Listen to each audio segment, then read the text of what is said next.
I want to talk about a question that many of you are concerned with. And that question is, how do I relax more? How do I get rid of some of the stiffness in my posture so I'm able to do some of the things that we're talking about? Many of the things that you would like to do better in your life, have better movement, and just be more relaxed in your mind about your situation.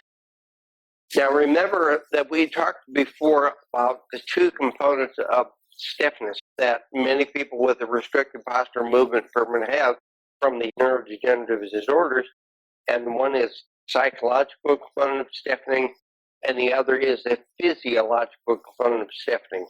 We talked about that physiological component. It's caused directly by the disorder. For whatever reason, there is a generalized contraction of muscles that create a tightening, stiffening of our posture that we can do little about. But mostly, it's the psychological component of stiffening that you yourself are responsible for, and you yourself can learn to deal with and reduce that down. Remember, that is an indirect effect. That stiffening that comes from that psychological component, that is created by you, by your reaction to your situation. So let's begin the process of undoing a lot of this by first looking at an example of how we get into this in the first place. Now, we've all seen somebody at some point that wasn't paying attention, maybe they were daydreaming or whatever, and something suddenly startles them. What's the reaction? It's the same in everybody. It's this generalized stiffening of the posture, and then when the startling experience is gone, when everything is fine, that person naturally lets it all go. Well, that same thing is happening with these people with the neurodegenerative restrictive posture movement impairments. We have the same reaction, but it's not just being suddenly startled, it's from being gradually startled. Let me explain what I mean with that. In the beginning, when our neurodegenerative disorder is just starting to show that it's there, we begin having little bouts of clumsiness on our feet. And to those, we do like everybody does with natural ability. When we feel the clumsiness, we guard a little bit, stabilize, and then let it go and move on. All right? So then the disorder progresses more. We begin to be a little bit more clumsy and more often. So we start to guard a little bit more. And it gets to the point where we don't let it go quite so early because we're concerned it might happen again. And it does. So with that, we start to keep some of that guarding in preparation for the next bit of clumsiness.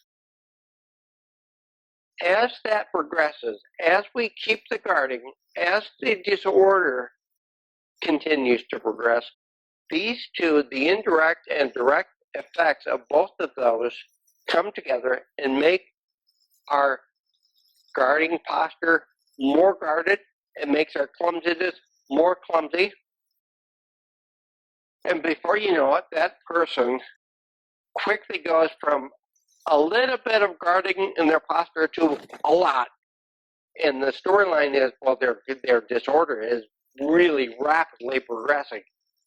But much of it is the responsibility of the psychological component of the stiffening and the guarding in the posture, as opposed to the physiological stiffening that's caused by a direct effect of the disorder. So a great amount of this posturing that we do, we cause it ourselves because of the concern, the apprehension, and the anxiety that we have over our clumsiness, and then we don't know how to let that go, and we just keep going downhill with all of it. So the reason we begin to develop it is no different than anybody else with natural ability when they become unsteady. We just don't know how to not continue to let it mount up. Now we have to do something about getting rid of it. But how? Well, we have to work on the psychological component of the stiffening. That stiffening that we cause from this anxious mind being so fearful about falling. But to get this thing to calm down, we have to become more stable on our feet, to bring them both together, to merge more stable feet, calmer mind. Doing that when you're standing up is tough. And that's because the movements of your upper body are erratic. And that means the movements of the pressure on your feet is also erratic.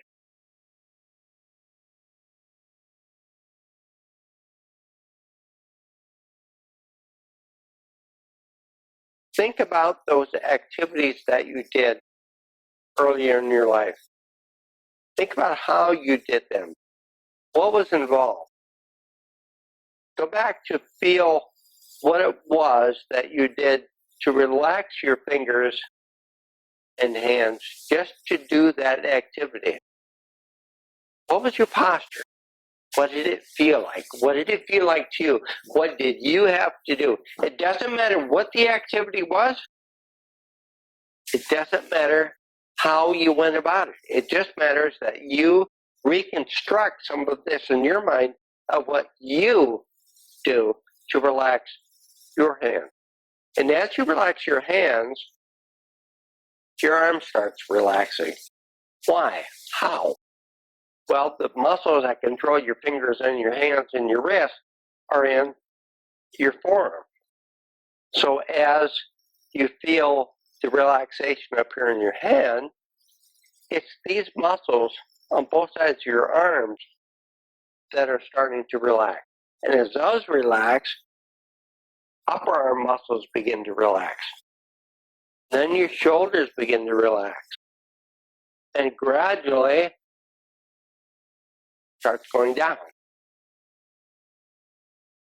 Then when you stand up, you're going to have better control of your upper body to control the location of the pressure on your feet, to keep your feet more stable and more flattened on the floor, to be able to start working on doing the same thing with your legs. It's a common sense process, but it takes quite a bit of time, practice, a lot of patience, and repetition. Some days it's going to be easy to do, some days are going to be difficult to do it, and a lot of it in between. But you can do it, and you need to do it. You have to do it. Practice using these fingers. Practice keeping them relaxed. Start playing those instruments again. Start playing on the piano again, on the keyboard of your laptop. Start using them. Feeling how relaxed you can make them. Relaxed fingers are not straight out like this. They're flexed a little bit like that. They have a little bit of a curvature to them. That's the natural relaxation. So when you see somebody like pointing and they're doing this, you know that that is not relaxed. And in fact, you'll be able to see changes in the muscles up here bulging out, which is what many of you do with these restricted postures. You don't know how to relax even to point, to use your spoon and fork, to feed yourself, to reach for something on the table like a glass of water, salt and pepper shaker. You knock things over, you spread food all over the table and on the floor, where the dog is always sitting next to you because it knows it's going to get lots of scraps. The way you start to stop doing those things you hate doing is learning how to relax these.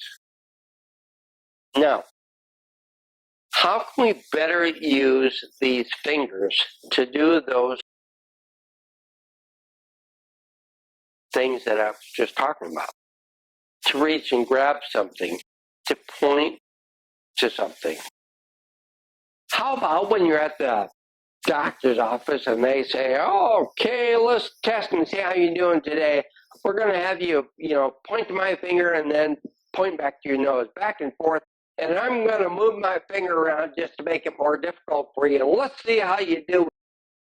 And many of us have been in a position where we're this and we're trying to go to the finger. For one, we're trying too hard to control where this finger is going, and we're apprehensive about it because we're being graded about how bad our disorder is becoming, and all that negativity makes it even worse. So how can we immediately make that better of finger to nose? Stop using your finger. Stop trying to point with your finger with everything. Stop trying to move your fingers and your hands to grab something. Now, what do I mean by that? Well, when you're pointing, you're thinking about the pointing and you're already stiffening up this because you're thinking about pointing with the finger, and then you're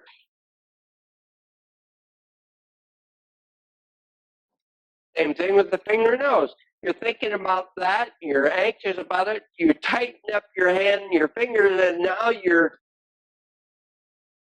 stiff muscles aren't cooperative. They don't work very well. So instead, stop using this to point and to control where it's at, and start using your elbow and your shoulder. Focus on your elbow. For example, if I have my hand right here and I want to move my hand down, if I have my hand on the table and I want to move my hand to get my glass, don't do anything with your hand and fingers. Push your elbow forward, then get your glass, bend your elbow.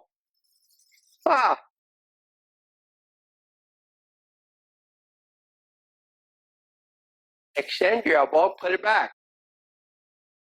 Get your spoon. Flex your elbow. Look how that works.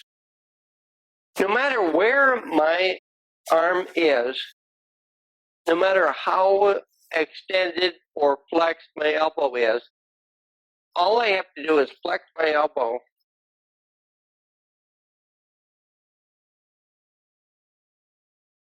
and my hand, my fingers are right back here at my mouth. This distance, elbow to shoulder, never changes. Elbow to your fingers never changes. And it just so happens our proportionality is when we bend this elbow, it's right there. We don't have to try as hard as we are. You're trying to control that spoon or fork, and you're trying to get it in your mouth, and you're throwing stuff everywhere. When all you have to do is extend your elbow, lightly hold the fork, and now bend your elbow. Bend your elbow.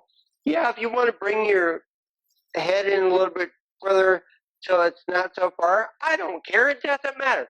But use your shoulder up here, these big muscles, to move your arm wherever it needs to go. And use your elbow to direct this hand and these fingers to where you want them to be pointing, to where you want to direct them to be useful. Use your elbow to position your hands. And later on, as we're working through our different movements, we're going to be talking about the exact same thing, the exact same relationship with your knee and your foot. Your knee controls where that foot goes. Use your elbow. Point with the relaxed hand, relaxed fingers. Stop pointing with your finger. Stop trying to lead everything out there with a tightened finger. Shoulder up. That means upper arm up. Elbow. It's right there. It's that easy. You don't have to try so hard. You have to try smarter. Learn how to relax and pause before you start the movement. To relax those fingers and hands, to then push your elbow out to do those movements. When you're at the doc's office and they ask you to do the finger to nose monkey trick, don't get all psyched out. Take a moment, pause, raise that upper arm, and then use your elbow. This stays relaxed. Elbow out, elbow in. Elbow out, elbow in. Elbow out, elbow in. Doesn't matter. And all you're doing is elbow, elbow. And you're going to look like your disorder has gotten better. Well, let me cue you in. Your disorder did not change. It's you and your reactions to everything that changed. You're just regaining that stuff back. You're taking better control of you and not letting that disorder decide your fate.